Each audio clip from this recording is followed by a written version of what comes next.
Bismillahirrahmanirrahim, dear students, Assalamu alaikum. Well, beta, how are you all? Hoping all is well. Well, beta, let us start our today's assignment. And today we will complete chapter number 9 from your novel, Mr. Chips. It's chapter number 9. ठीक है, तो chapter number 9 आज पढ़ेंगे हम mister chips novel का। और इस chapter में क्या पढ़ेंगे, we will come to know about how did Mr. Chips spend his life after the death of his wife and newly born child. हम देखते हैं कि what more comes in his mind regarding his past memories. हम उसके past memories के हवाले से मज़ीद चीज़ों को समझेंगे, देखेंगे।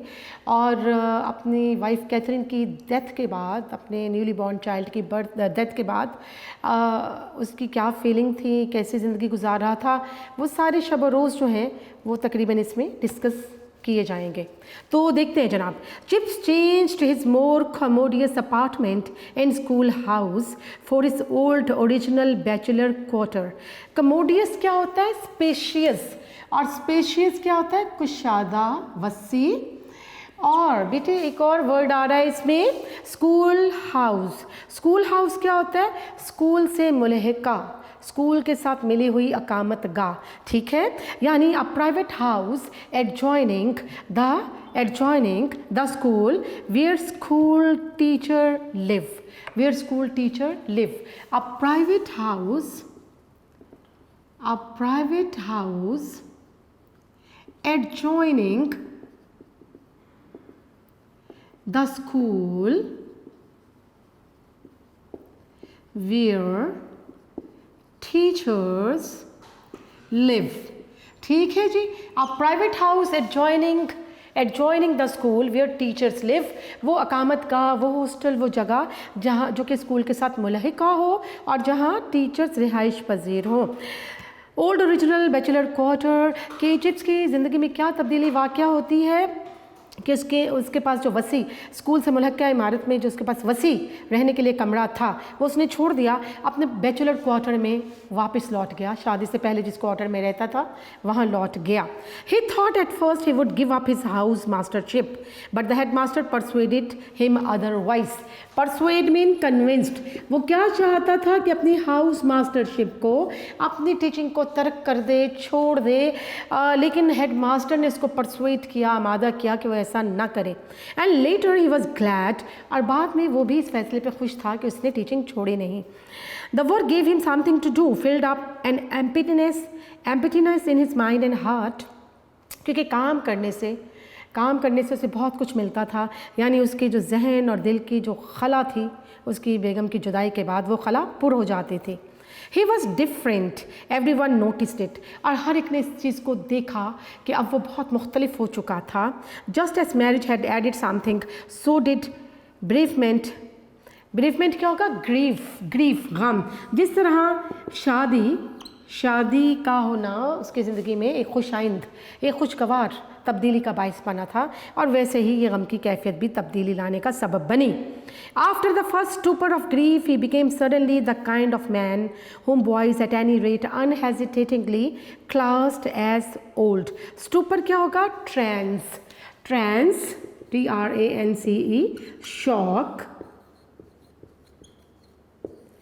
यानी गम की पहली कैफियत के बाद वो इस तरह की कुछ शख्सियत सामने बन के आया कि लड़कों ने उसे अनहेजिटेटिंगली, विदाउट हेजिटेशन, किसी हिचकिचाहट के बगैर, कॉन्फिडेंटली, क्लास्ड का मतलब रैंक्ड, के बच्चों ने, अब स्टूडेंट ने उसको बुरा आदमी कहना शुरू कर दिया था, बुरा नजर आना शुरू हो गया था। ठीक है जी। It was not that he was less active, he could still knock up a half century on the cricket field।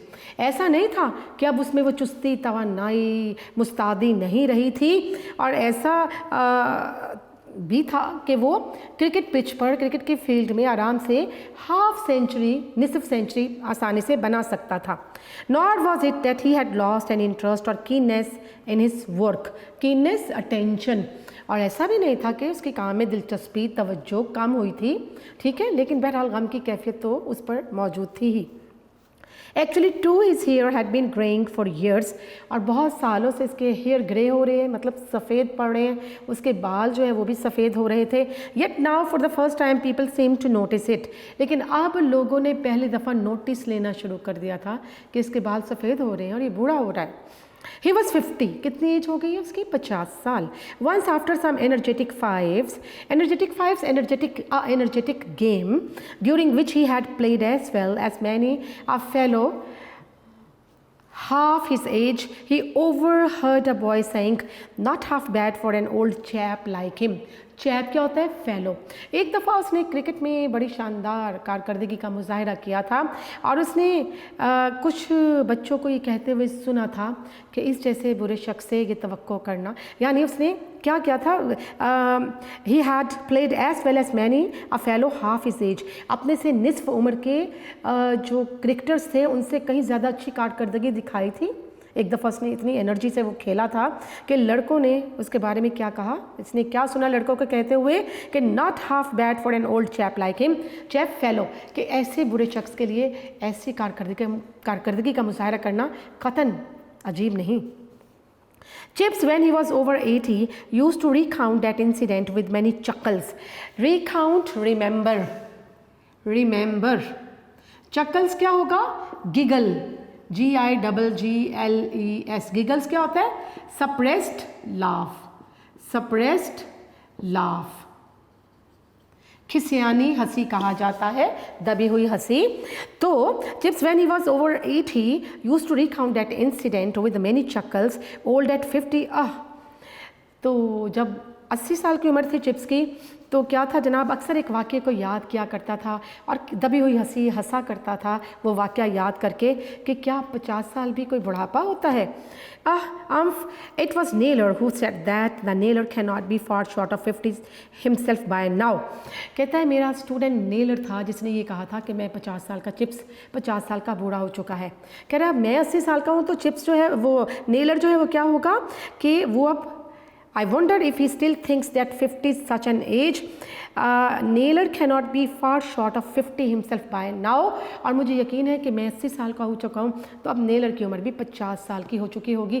क्या अब भी वो सोचता होगा कि 50 साल में बुढ़ापा आ जाता है? Last I heard of him he was lawyering and lawyers live long.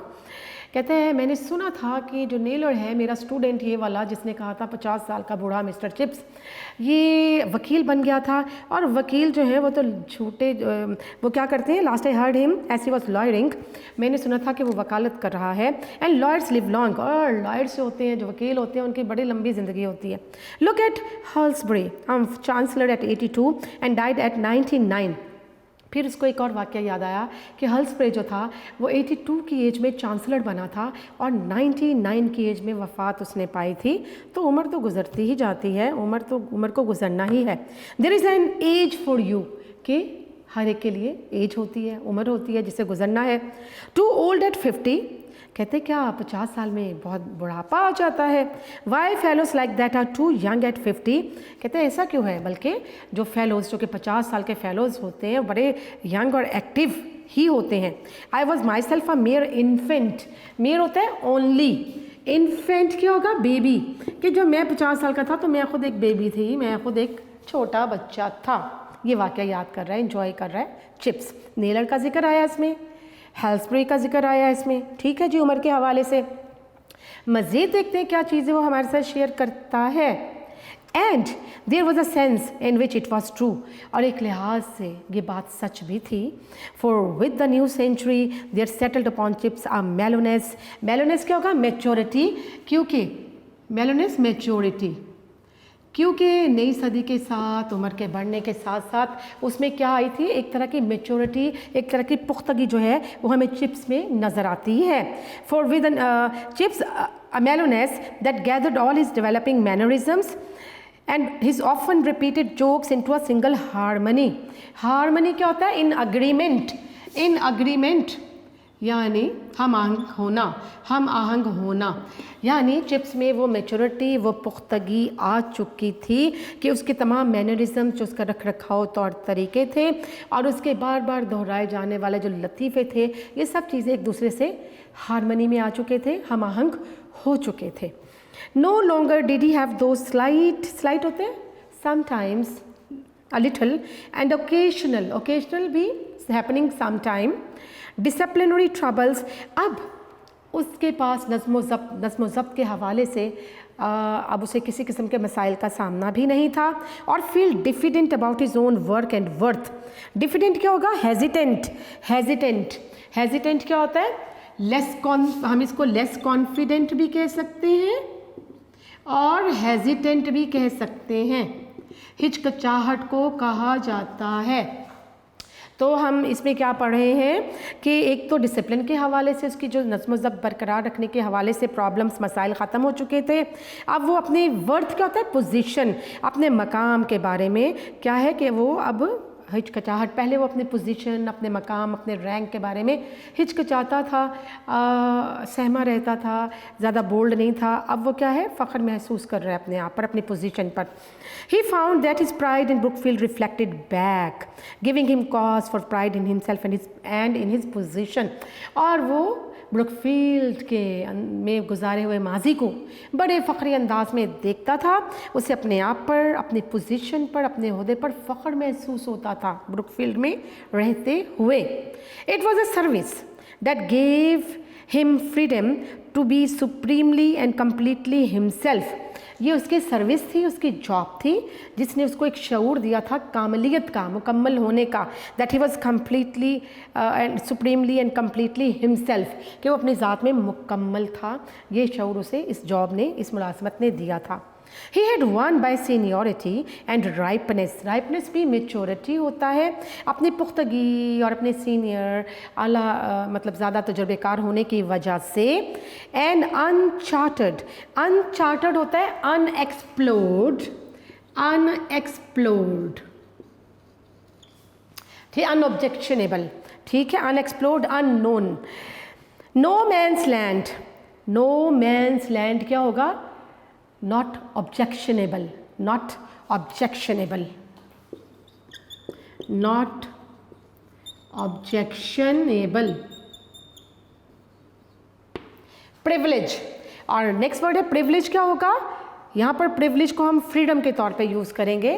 Privilege mean freedom. अब देखते हैं कि उसे अपनी मेच्योरिटी की वजह से, अपने सीनियर तजुर्बेकार ज़्यादा तजुर्बे की वजह से वो अहमियत हासिल हो चुकी थी, अपनी पुख्तगी की वजह से वो अहमियत हासिल हो चुकी थी कि उसकी बात पर उसकी जो आज़ादी राय थी उसके ऊपर कोई एतराज़ नहीं कर सकता था। He had acquired the right to those gentle eccentricities। eccentricities क्या होता है बेटे? eccentricities होता है odd बिहेवियर, अजीब व गरीब रवैया। ऑड बिहेवियर क्या होता है? एसेंट्रिसिटीज़, ठीक है, अजीब व गरीब रवैया।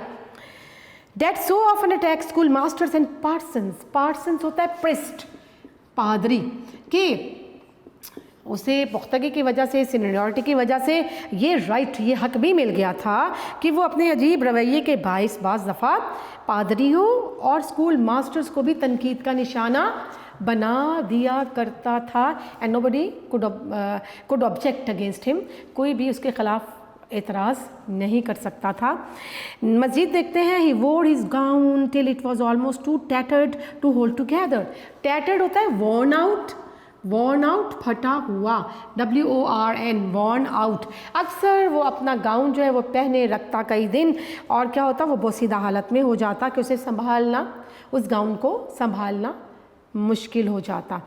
चोगा होता है, चोगा कहा जाता है। And when he stood on the wooden bench by big hall steps to take roll call over. और जब वो कॉल ओवर के लिए, यानी हाज़िरी जब बर्खास्त हो रही है, बच्चों की हाज़िरी लगा रहा है, और बिग हॉल, बड़े हॉल के स्टेप्स पे खड़ा होता वुडन बेंच के पास। It was with an air of mystic abandonment of to ritual. Air होगा एक्सप्रेशन, एक्सप्रेशन होगा तासुर, एयर एक्सप्रेशन। और नया वर्ड आपके पास आ गया मिस्टिक। मिस्टिक क्या होता है? Spiritual state, spiritual, in spiritual state, in spiritual state, in spiritual state। और अबेंटमेंट क्या होता है? सरेंडर, सरेंडर, झुक जाना, सरेंडर। तो हमें क्या बताया जा रहा है? रिचुअल क्या होगा? राइट, RITE, मजहबी रसूमात। यानी जब बड़े हॉल के स्टेप्स पर बच्चों की हाज़िरी लेने के लिए लकड़ी के बेंच के पास वो खड़ा होता तो यूँ लगता कि उसने अपने आप को मजहबी इबादत, मजहबी रसूम की अदायगी के लिए झुकाया हुआ है, या मजहबी रसूमात की अदायगी के लिए एक रूहानी कैफियत में मशगूल है, मुनहमिक है। He held the school list, उसने स्कूल के नामों की लिस्ट पकड़ी होती थी, बच्चों के नामों की लिस्ट। अ लॉन्ग शीट, एक लंबी शीट होती उसके पास, curling over curling, twisting over a board, एक बोर्ड पे मुड़ी हुई हालत में वो शीट लगी होती। And each boy as he pass spoke his own name for Chips to verify and then tick off on the list. Verify का मतलब क्या होता है? To attest. और हर लड़का उसके करीब से गुजरता, अपना नाम बोलता, उसकी चिप्स उसकी तस्दीक करता और फिर उस नाम की तस्दीक करने के बाद अपने लिस्ट पे टिक कर लेता, यानी उसके ऊपर टिक लगा लेता, उसके ऊपर निशान लगा लेता, उसको उसके नाम को मार्क कर लेता कि इस बच्चे की अटेंडेंस हो गई है। डेट वेरीफाइंग, वेरीफाइंग क्या होता है? अटेस्टिंग। ग्लैंस क्या होता है? Look. Was an easy and favourite subject of mimicry through out the school. Mimicry क्या होता है? इमिटेशन। इमिटेशन क्या होता है? कॉपिंग, किसी की नकल करना। और उसका जो अंदाज़ था चिप्स का हाज़िरी लेने का, इस तरह का जो अंदाज़ था, पूरे स्कूल में उसका एक मजाक बनाया जाता था। ठीक है जी, ये एक फेवरेट सब्जेक्ट था बच्चों के लिए, एक बड़ा अच्छा उम्दा टॉपिक था, बड़ा पसंदीदा टॉपिक था कि वो इसका मजाक बनाए। Steel rimmed spectacles slipping down the nose, क्या होता? स्टील रिम्ड, रिम कहता है एजिज, स्टील के एजिज वाले ग्लासेस उसने लगाए होते जो कि उसकी नाक से फिसल रहे होते थे। Eyebrows lifted one a little higher than other, और आईब्रोज जो इसने यूँ उठाए होते और बच्चों को देखता, और एक तो आईब्रो जो है वो ज़्यादा ही ऊंचा चढ़ा होता। गेज, गेज क्या होता है? लुक। हाफ रैप्ड, रैप्ड होता है एब्जॉर्ब्ड, एब्जॉर्ब्ड क्या होता है? महव, डूबा हुआ, मुनहमिक। Half rapt and half quizzical, quizzical क्या होता है? Inquiring, questioning, inquiring. यानी उसने ये जो अपने आईब्रोज हैं वो क्यों उठाए होते थे कि ये उसके इन्हेमाक को ऐसे लगता जैसे कि वो इन्हेमाक में है, महव है किसी काम में, और साथ साथ सवालिया अंदाज में लड़कों को देख भी रहा है। And on windy days, windy days क्या होता है? With strong winds, strong winds, with gown and white hair and school list fluttering in uproarious confusion. Fluttering, flapping, flapping होगा फड़फड़ाना, uproarious क्या होगा? noisy। और जब सर्द हवाओं का मौसम होता, सर्द हवाएं चलती, तो उसकी ये लिस्ट, उसका गाउन क्या करते? एक बड़ी कन्फ्यूजन की हालत होती, बड़ी इस तरह किसी कैफियत होती, और इस फड़फड़ाहट की आवाज़ आती इस शीट की भी और इसके गाउन की भी। हवा के चलने से उसका गाउन और उसकी जो शीट है वो फड़फड़ाते। The whole thing became a comic turn, comic क्या होगा? Funny thing. और ये सारा माहौल बड़ा मज़ाहिया सा नज़र आता था। Sandwich, sandwich suppress, SUPPRESSED, suppress दब जाना। Between afternoon games and the return to the classes, और ये सारी बातें, क्लासरूम में वापस जाना और शाम की जो गेम्स की यादें थी, उनमें सारी ये चीज़ें दब कर रह जाती।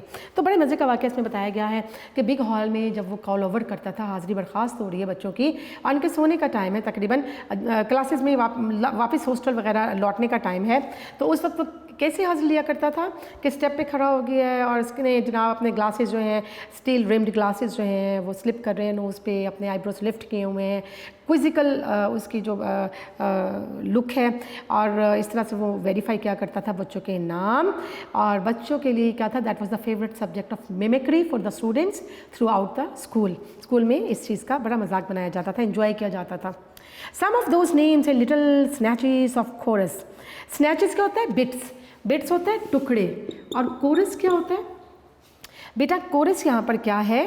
Part of a song which repeated after each words. Part of a song, part of a song which is repeated after every words। ठीक है, यानी किसी सॉन्ग का वो हिस्सा जिसे रिपीट किया जा रहा है थोड़ी थोड़ी देर बाद। तो क्या है कि some of those names in little snatches of chorus, chorus music भी कह सकते हैं, म्यूजिकल कॉम्पोजिशन भी कह सकते हैं। रिकर्ड, रिकर्ड का मतलब रिटर्न्ड, वापस लौटना। To him ever afterwards without any effort of memory, अपने हाफजे पर ज़्यादा जोर डाले बगैर, यानी जोर डाले बगैर ही उसे उसके जहन में वापस वो छोटे छोटे टुकड़े जो थे मौसीकी की धुनों के, वो उसके जहन में आ जाते हैं, मौसीकी की धुनों के टुकड़े। और वो कौन कौन से टुकड़े थे? Ainsworth, Atwood, Avonmore, Babcock, Baggs, Barnard, Bassenthwaite, Battersby, Beccles, Bedford, Marshall, Bentley, Best etcetera. ये सारे स्नैचेस ऑफ कोरस जो मौसीकी की धुनों के टुकड़े उसके जहन में ताज़ा हो जाते।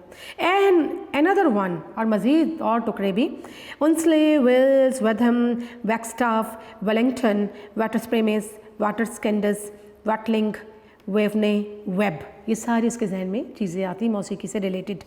And yet another that comprised, as he used to tell to his fourth form Latinist, an excellent example of a hexameter. Hexameter क्या होता है? Hexameter, a line having six metrical feet. A line having 6 metrical feet. लिख देती हूँ मैं यहाँ, a line having 6 metrical feet. A line having 6 metrical feet. ठीक है, तो इसको हम क्या कहते हैं उर्दू में? 6 रुकनी वज़न रखने वाला शेर, 6 रुकनी या 6 रुकन का शेर लातीनी ज़बान में। तो क्या करता था वो? And yet another date comprised as he used to tell his fourth form Latinist an excellent example of a hexameter. और अपनी फोर्थ फॉरम की लातीनी ज़बान की क्लास पढ़ाते हुए वो कहा करता था, एक और मिसाल, एक और हवाला दिया करता था और कहता था कि ये हेक्सामीटर, ये 6 रुकनी अशार की, ये जो म्यूज़िकल कॉम्पोजिशंस हैं, ये 6 रुकनी अशार अपने वज़न के साथ जो 6 रुकनी अशार हैं उनकी अच्छी मिसाल है। तो ये सारी धुनें जो हैं उनकी कॉम्पोजिशन, ये सब उसके जहन में ताज़ा हो जाती। Where had they all gone to, he often pondered thought over, अक्सर वो सोचा करता था कि ये सब चीज़ें कहाँ चली गई हैं, ये धुनें, ये पैटर्न, ये डिज़ाइन कहाँ चले गए हैं। Those threads he had once held together, वो तमाम धागे जो कभी इकट्ठे जुड़े हुए थे, how far had they scattered spread, अब वो किस तरह से धुनें बिखर चुकी थी। some to break, others to weave क्या होगा? knit होता है बुना जाना, बुनना, knit into unknown patterns designs। और ये धुनें क्या है? मुख्तलिफ डिज़ाइंस, मुख्तलिफ नमूनों में वीव हो चुकी थी, ढल चुकी थी, जम हो चुकी थी। ठीक है जी, कुछ धुनें ख़त्म हो चुकी थी, कुछ मुख्तलिफ नई धुनों में जम हो चुकी थी।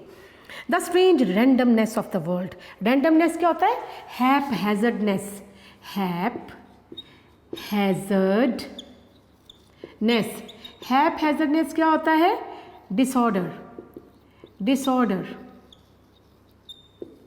डिसऑर्डर बेतरतीबी। तो the strange randomness of the world beguiled him, beguiled होता है डिसीव्ड होता है धोखा देना, यानी दुनिया की जो बेतरतीबी थी वो उसको बहुत धोखा देती थी। That randomness which never would so long as the world lasted remained, give meaning to those choruses again. और वही समझता था कि दुनिया की ये जो बेतरतीबी वाली कैफियत है, और जब तक ये दुनिया रहेगी ये ऐसे ही रहेगी और उन पुरानी धुनों को कभी भी नया मानी नहीं दे सकेगी। दुनिया जो है वो एक नए धोखे का शिकार है और पुरानी चीज़ें जो है वो इसमें कहीं गुम होकर रह जाएंगी और नई धुनें जो हैं यानी इसमें देखें, that randomness which never would so long as the world lasted give meaning to those choruses again, कि ये दुनिया की बेतरतीबी इन खो जाने वाली धुनों को कभी भी दोबारा वो मकाम नहीं दे पाएंगी। ये उन कॉम्पोजिशंस के बारे में बात कर रहा है। And behind Brookfield as one make glimpse का मतलब क्या होता है? ग्लैंस, GLANCE, देखना। A mountain behind another mountain when the mist clears, mist क्या होता है? फॉग। और फिर क्या है? ब्रुकफील्ड के पार दूसरी जानिब वो दुनिया को ऐसे देखता, दुनिया से ऐसी नज़र आती जैसे फॉग, धुंध छट जाने के बाद एक पहाड़ के पीछे दूसरा पहाड़ वाज़े दिखाई देने लगता है, ऐसे ही ब्रुकफील्ड के पार दुनिया को देखता। He saw the world of change and conflict.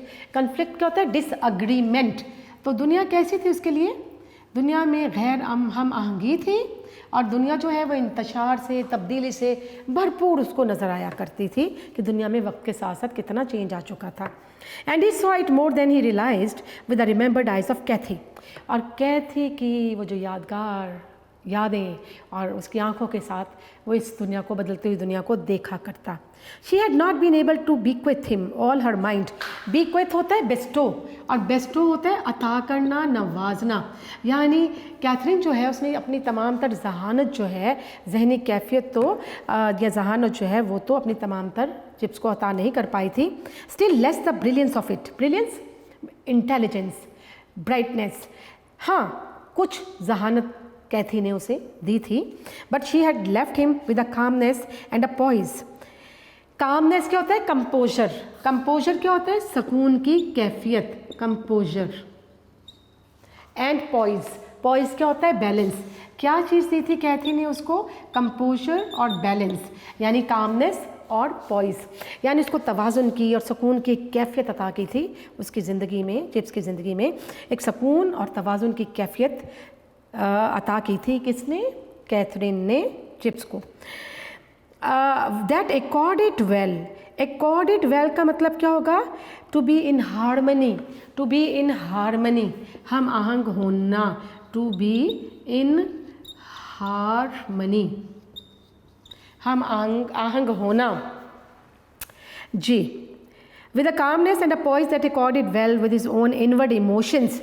Inward emotions यानी कैथी ने उसे वो तवाज़ुन और सुकून की कैफियत अता की थी जो कि चिप्स के अपने अंदरूनी इनवर्ड इमोशंस, अंदरूनी कैफियत के साथ वाबस्ता थी। It was typical of him. It was typical of him that he did not share the general jingo bitterness against the boards. Jingo क्या होता है? Aggressive patriotism. Aggressive patriotism is called jingo. Aggressive patriotism यानी इसको हम उर्दू में क्या कहते हैं? जनूनी वतन परस्ती। जनूनी वतन परस्ती। बोर्ड्स कौन है? South Africans. Boards south Africans. Actually they were the Dutch settlers. They were the Dutch settlers in South Africa. उनको बोर्ड्स कहा जाता है, ठीक है। जनूबी अफ्रीका के जो लोग थे जो जंग लड़ रहे थे किसके खिलाफ? बरतानिया के खिलाफ। तो यहाँ बड़ी अच्छी मज़े की बात बताई है। It was typical of him that he did not share the general ginkgo bitterness against the boards. कि जो जनूबी अफ्रीका के लोग जो कि इंग्लिस्तान के ख़िलाफ़ जंग लड़ रहे थे उनके ख़िलाफ़ चिप्स जो है वो जनूनी वतन परस्ती के जज्बात तो नहीं रखता था, जनूनी नहीं था। Not that he was a pro bore in favour of south Africans. और ऐसा भी नहीं था कि वो साउथ अफ्रीका के लोगों की फेवर में था। ज़ाहिर वो तो इंग्लिस्तान के मुखालिफ थे, इंग्लिस्तान के ख़िलाफ़ लड़ रहे थे, वो उनकी फेवर में भी नहीं था। He was far too traditional for that and he dislike the kind of people who were pro boards. इस मामले में वो बड़ा ही ज़्यादा ट्रेडिशनल था, बड़ा रवायती था और प्रो बोर्ड्स को यानी जनूबी अफ्रीकन्स की हिमायत करने वालों को पसंद नहीं करता था। तो वो ब्रिटेन ना, चिप्स ब्रिटेन था और वो ब्रिटिश मतलब ब्रिटेन से उसका ताल्लुक़ था, ब्रिटिश था, तो लिहाजा वो प्रो बोर्ड ना था और ना ही प्रो बोर्ड्स को पसंद करता था। Pro boards those who were in favour of south Africa और साउथ अफ्रीकन्स, ठीक है। But still it did not cross his mind at times, cross mean to make angry, that the boards were engaged in a struggle that had a curious similarity to those of certain English history book heroes. लेकिन ये अजीब सी बात थी कि जो जनूबी Africa के जो लोग थे, जो बोर्ड्स थे, उनकी जद्दोजहद आज़ादी को बाज़ दफ़ा वो ही सोचता था, कहा करता था कि उनके जो हीरोज़ हैं वो अंग्रेज़ हीरोज़ के, अंग्रेज़ों की तारीख़ी किताबों के हीरो की तरह से ही अपनी आज़ादी के लिए जद्दोजहद कर रहे हैं। हालांकि बोर्ड्स जो थे वो दुश्मन थे किसके? अंग्रेज़ों के, लेकिन फिर भी वो उनको अप्रिशिएट कर रहा है कि वो इंग्लिस्तान के जो तारीख़ी किताबों में मौजूद हीरोज़ हैं उनकी तरह से ही अपनी जंग में मसरूफ़ हैं, अपनी आज़ादी में मसरूफ़ हैं। और किन हीरोज़ से वो कंपेयर करता था बोर्ड्स को? हेरवुड द विक फॉर इंस्टांस और क्रैक्टिकस, ये सारे वॉर हीरोज़ थे, वॉरियर्स थे। इनके साथ, इनकी कैंपेन, इनके पैट्रियोटिज़म के साथ वो कंपेयर करता था बोर्ड्स को। तो ये चीज़ें असूली तौर पर बरतानिया के लोगों को नापसंद भी होती थी कि वो उनकी फेवर कर रहा है एक तरह से। He once tried to shock his fifth form by suggesting this but they only thought it was one of his little jokes. एक दफ़ा फिफ्थ फॉरम को पढ़ाते हुए यही बात उसने कहने की कोशिश की थी, तो लड़कों ने सोचा शायद वो मजाक कर रहा है, ये तो बोर्ड्स जो है उनकी हिमायत किस तरह से कर सकता है, बोर्ड्स तो हमारे ख़िलाफ़ हैं। ठीक है जी बेटे, ये आपका लेसन जो है यहाँ पर इख्तिताम पजीर होता है। इंशाल्लाह we will continue the same lesson in the next lecture with exercise. Thank you very much, stay blessed and take care बेटे। अल्लाह हाफिज़।